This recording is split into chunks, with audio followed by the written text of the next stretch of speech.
iba kung hindi si Ginoong Elmer Ebi Hugalbot. At ito ang magbibigay ng boses ngayong gabi, dagdag sa boses ng mga Sugpuhanon.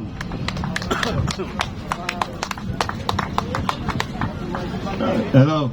May gabi kaninyong tanan taga Cebu. May gabi no.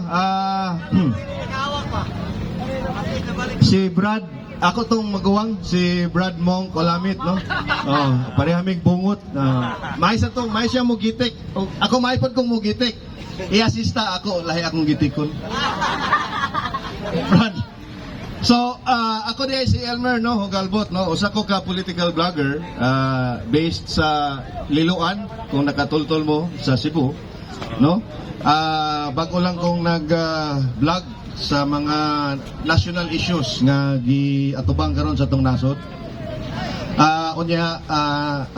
Naimbitahan ko aning mga grupo nila ni Ka Eric no, kaning mga towering figures no sa national consciousness, kaning movement alang sa pag-edukar sa mga Pilipino kung unsa gyud katinuod, unsa gyud ang tinuod nga issue nga nagyatubang nato karong mga Pilipino. Ngano? Ang kaning manggong traditional nga mga media outlets no, sama anang ABS-CBN, anang One News, anang GMA7 no, namili na sila og mga balita no nga angayang ibalita.